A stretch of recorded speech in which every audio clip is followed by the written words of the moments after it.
Before I read this, I want to just start off by saying thank you for everybody being here today, and that we all are in the presence of God every time we are here. And I want to thank my friends and my family for being here as well, even the non-believers and the believers as well. This is for you guys. My life's testimony is a living example of the Bible verse that says that what Satan means for bad, God will use for good. I was born in Chicago, Illinois in 1980. I was raised Catholic and baptized as a baby. My great-grandmother was the one who instilled the faith of God in our family.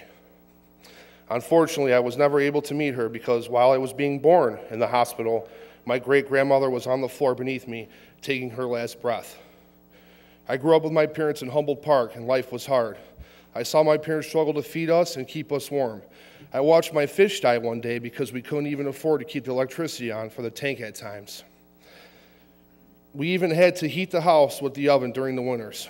I began getting involved with some of the rough kids in the neighborhood and chose to pursue a relationship with people I probably should have never been around.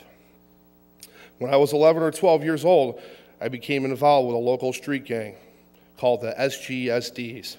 They were attractive to me because it seemed as though they had money, food, cars, and all the things that I felt I was missing from my home.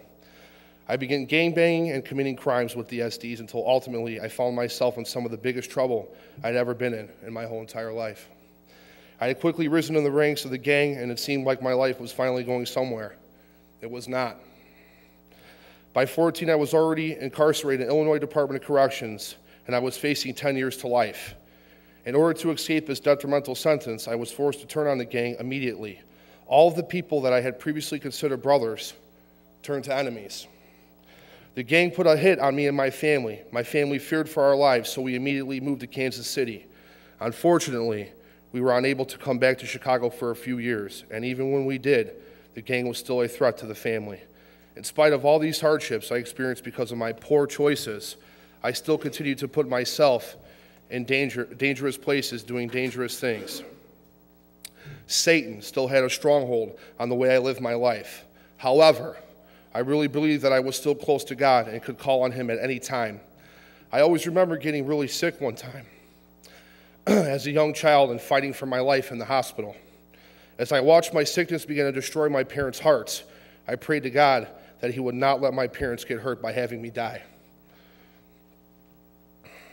My prayer was desperate and serious because I never loved anyone like I loved my mom and my dad. I believed that God was hearing me and answered me by saving my life.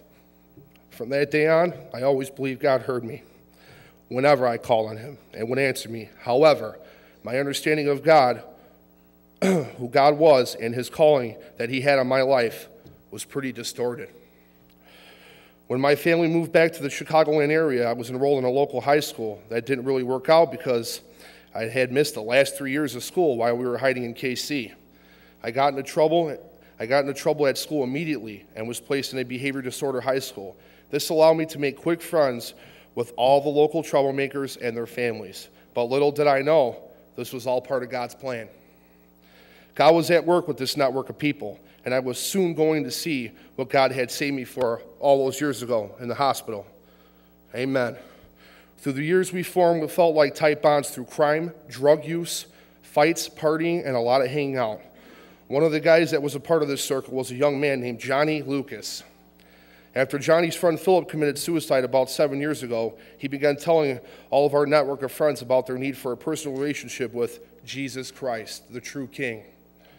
He tried to get me to go to church, listen to K-Love, read the Bible, and go to Bible studies for the whole 6 years. But I always laughed at him because I thought I was right with God, since He had always answered my prayers. I even made it a point to destroy any influence that Johnny might have in any of these circles, since people always listened to me. I made it nearly impossible for him to reach any of our friends for Christ, and I'm truly sorry for that, John. In fact, many of us began to hate him because he wouldn't stop talking about Jesus while we were trying to drink, smoke, and party and fight. He is probably the most persistently annoying man I have ever known.